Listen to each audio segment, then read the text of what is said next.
ओम शांति। 26 जनवरी 2021 की प्रातः मुरली बाप दादा की साकार महावाक्य है। बाबा बोले, मीठे बच्चे, ब्रह्मा बाबा शिव बाबा का रथ है, दोनों का इकट्ठा पाठ चलता है, इसमें जरा भी संशय नहीं आना चाहिए। प्रश्न है, मनुष्य दुखों से छूटने के लिए कौन सी युक्ति रचते हैं जिसको महापाप कहा जाता है? उत्तर है, मनुष्य जब दुखी होते हैं तो स्वयं को मारने के, खत्म करने के अनेक उपाय रचते हैं, जीव घात करने की सोचते हैं, समझते हैं इससे हम दुखों से छूट जाएंगे। परंतु इन जैसा महापाप और कोई नहीं, वो और ही दुखों में फंस जाते हैं, क्योंकि यह है ही अपार दुखों की दुनिया। ओम शांति। बच्चों से बाप पूछते हैं, आत्माओं से परमात्मा पूछते हैं, यह तो जानते हो हम परमपिता परमात्मा के सामने बैठे हैं, उनको अपना रथ तो है नहीं, यह तो निश्चय है ना। इस भ्रुकुटी के बीच में बाप का निवास स्थान है। बाप खुद कहते हैं, मैं इनकी भ्रुकुटी के बीच में बैठता हूँ, इनका शरीर लोन पर लेता हूँ। आत्मा भ्रुकुटी के बीच में तो बाप भी वही बैठते हैं। ब्रह्मा है तो शिव बाबा भी है, ब्रह्मा नहीं हो तो शिव बाबा बोलेंगे कैसे? ऊपर में शिव बाबा को तो सदैव याद करते आए। अब तुम बच्चों को पता है हम बाप के पास यहाँ बैठे हैं, ऐसे नहीं कि शिव बाबा ऊपर में है, उनकी प्रतिमा यहाँ पूजी जाती है। यह बातें बहुत समझने की है। तुम तो जानते हो बाप ज्ञान का सागर है। ज्ञान कहाँ से सुनाते हैं? क्या ऊपर से सुनाते हैं? यहाँ नीचे आया है, ब्रह्मा तन से सुनाते हैं। कोई कहते हैं हम ब्रह्मा को नहीं मानते, परंतु शिव बाबा खुद कहते हैं ब्रह्मा तन द्वारा कि मुझे याद करो। यह समझ की बात है ना। लेकिन माया बड़ी जबरदस्त है, एकदम मुंह फिराकर पिछाड़ी कर देती है। अब तुम्हारा कांध शिव बाबा ने सामने किया है, सम्मुख बैठे हो, फिर जो ऐसे समझते हैं ब्रह्मा तो कुछ नहीं, उनकी क्या गति होगी? दुर्गति को पा लेते हैं। कुछ भी ज्ञान नहीं, मनुष्य पुकारते भी है ओ गॉडफादर, फिर वो गॉडफादर सुनता है क्या? उनको कहते हैं ना लिबरेटर आओ, या वहां बैठे लिबरेट करोगे? कल्प कल्प पुरुषोत्तम संगम योग पर ही बाप आते हैं।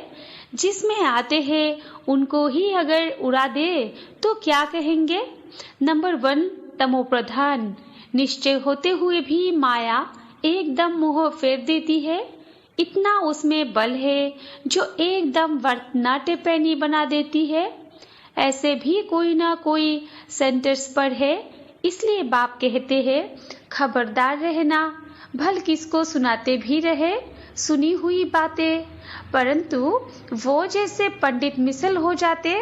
जैसे बाबा पंडित की कहानी बताते हैं ना, उसने कहा राम राम कहने से सागर पार हो जाएंगे। यह भी एक कहानी बनाई हुई है। इस समय तुम बाप की याद से विषय सागर से क्षीर सागर में जाते हो ना।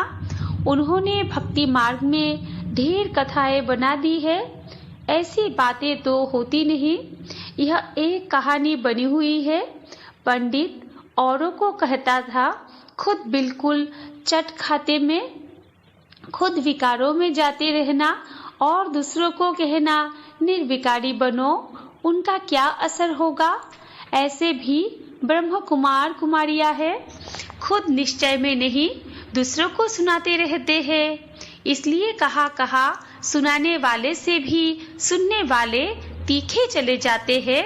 जो बहुतों की सेवा करते वो खुद प्यारे तो लगते हैं ना। पंडित झूठा निकल पड़े तो उनको कौन प्यार करेंगे? फिर प्यार उन पर चला जाएगा जो प्रैक्टिकल में याद करते हैं। अच्छे अच्छे महारथियों को भी माया हप कर लेती है। बहुत हप हो गए। बाबा भी समझाते हैं अभी कर्मातीत अवस्था नहीं हुई है। एक तरफ लड़ाई, दूसरी तरफ कर्मातीत अवस्था होगी, पूरा कनेक्शन है।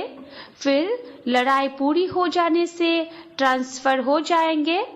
पहले रुद्रमाला बनती है, यह बातें और कोई नहीं जानते।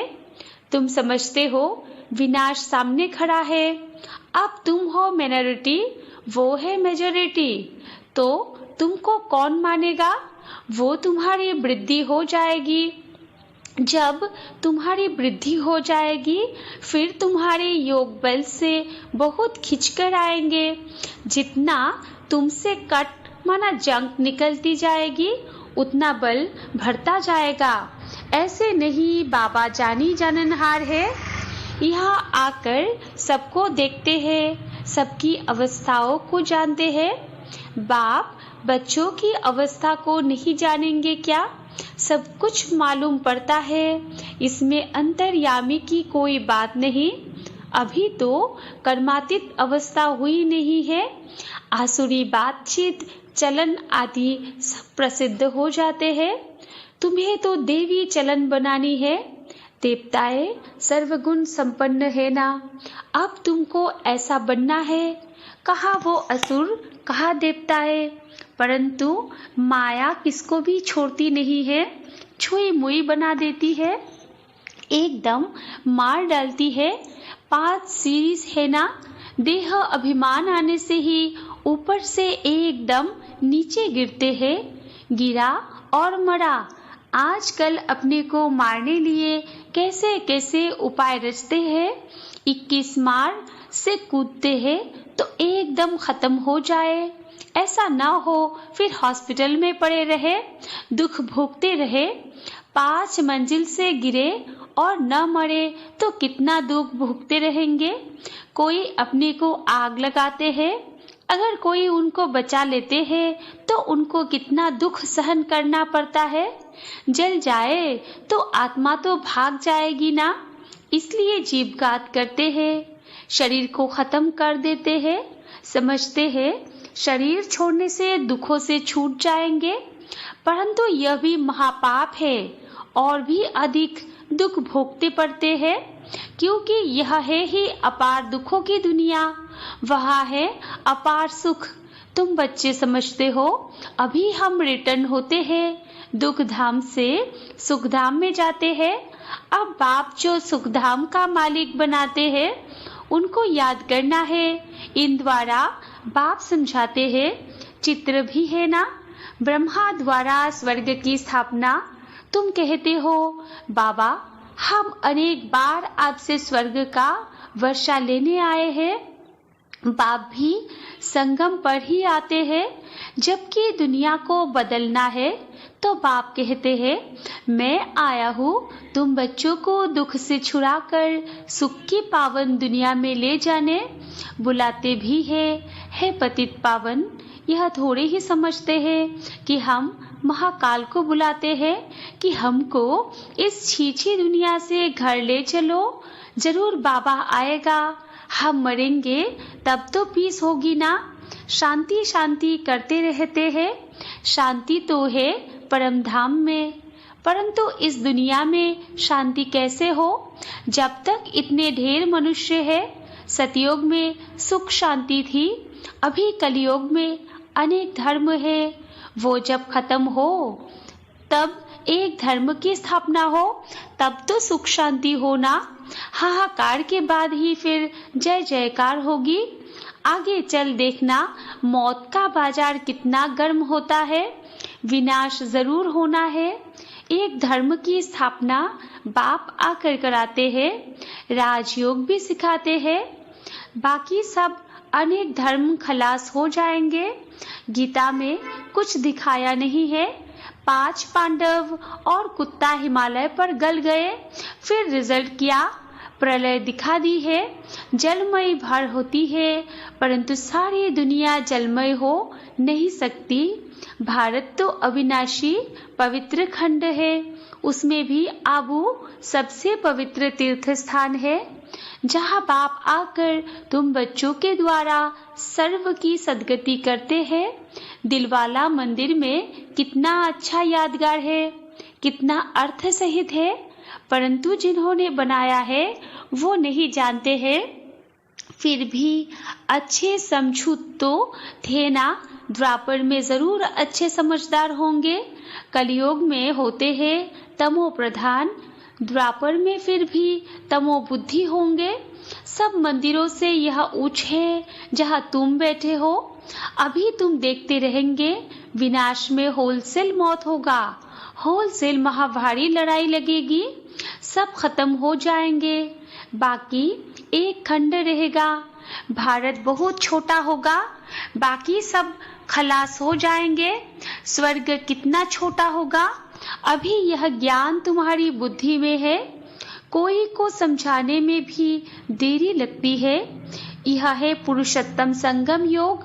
यहाँ कितने ढेर मनुष्य है और वहाँ कितने थोड़े मनुष्य होंगे, यह सब खत्म हो जाएंगे। वर्ल्ड की हिस्ट्री जियोग्राफी रिपीट होगी शुरू से, जरूर स्वर्ग से रिपीट करेंगे, पिछाड़ी में तो नहीं आएंगे। यह ड्रामा का चक्र अनादि है जो फिरता ही रहता है। इस तरफ कलयुग, उस तरफ है सतयुग, हम संगम पर है, यह भी तुम समझते हो। बाप आते हैं, बाप को रथ तो जरूर चाहिए ना, तो बाप समझाते हैं अभी तुम घर जाते हो, फिर यह लक्ष्मी नारायण बनना है तो देवी गुण भी धारण करने चाहिए। यह भी तुम बच्चों को समझाया जाता है। रावण राज्य और राम राज्य किसको कहा जाता है? पतित से पावन, फिर पावन से पतित कैसे बनते हैं, यह खेल का राज बाप बैठ समझाते हैं। बाप नॉलेजफुल बीज रूप है ना, चैतन्य है, वही आकर समझाते हैं। बाप ही कहेंगे सारे कल्प वृक्ष का राज समझा, इनमें क्या क्या होता है, तुमने इसमें कितना पार्ट बजाया है। आधा कल्प है ही देवी स्वराज्य, आधा कल्प है आसुरी राज्य। अच्छे अच्छे जो बच्चे हैं उन्हों को बुद्धि में नॉलेज रहती है। बाप आप समान बनाते हैं ना, टीचर्स में भी नंबरवार होते हैं। कोई तो टीचर होकर भी फिर बिगड़ पड़ते हैं, बहुतों को सिखाकर फिर खुद खत्म हो जाते। छोटे छोटे बच्चों में भिन्न भिन्न संस्कार वाले होते हैं। कोई तो देखो नंबर 1 शैतान, कोई फिर परिस्थान में जाने लायक, कोई है जो न ज्ञान उठाते न अपने चलन सुधारते, सबको दुख ही देते रहते हैं। यह भी शास्त्रों में दिखाया है कि असुर आकर छिपकर बैठते हैं। असुर बन कितनी तकलीफ देते हैं, यह तो सब होता रहता है। उच्चते उच्च बाप को ही स्वर्ग की स्थापना करने आना पड़ता है। माया भी बड़ी जबरदस्त है, दान देते हैं फिर भी माया बुद्धि फिरा देती है।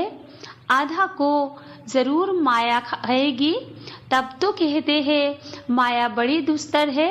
आधा कल्प माया राज्य करती है तो जरूर इतनी पहलवान होगी ना, माया से हारने वाले की क्या हालत हो जाती है। अच्छा, मीठे मीठे सिकिलदे बच्चों प्रति माता पिता बाप दादा का याद प्यार और गुड मॉर्निंग। रूहानी बाप की रूहानी बच्चों को नमस्ते, और हम रूहानी बच्चों की रूहानी माता पिता बाप दादा को भी याद प्यार गुड मॉर्निंग और नमस्ते नमस्ते नमस्ते। धारणा के लिए मुख्य सार 1 नंबर पॉइंट में है, कभी भी छुई मुई नहीं बनना है, देवी गुण धारण कर अपनी चलन सुधारनी है। 2 नंबर में है, बाप का प्यार पाने के लिए सेवा करनी है, लेकिन जो दूसरों को सुनाते वह स्वयं धारण करना है। कर्मातीत अवस्था में जाने का पूरा पुरुषार्थ करना है। वरदान है, मेहनत और महानता के साथ रूहानियत का अनुभव कराने वाले शक्तिशाली सेवाधारी भव। विस्तार है, जो भी आत्माएं आपके संपर्क में आती है उन्हें रूहानी शक्ति का अनुभव कराओ। ऐसी स्थूल और सूक्ष्म स्टेज बनाओ जिससे आने वाली आत्माएं अपने स्वरूप का और रूहानियत का अनुभव करें। ऐसी शक्तिशाली सेवा करने के लिए सेवाधारी बच्चों को व्यर्थ संकल्प, व्यर्थ बोल, व्यर्थ कर्म की हलचल से परे एकाग्रता अर्थात रूहानियत में रहने का व्रत लेना पड़े। इसी व्रत से ज्ञान सूर्य का चमत्कार दिखला सकेंगे। और स्लोगन है, बाप और सर्व की दुआओं के विमान में उड़ने वाले ही उड़ता योगी है। अच्छा, ओम शांति।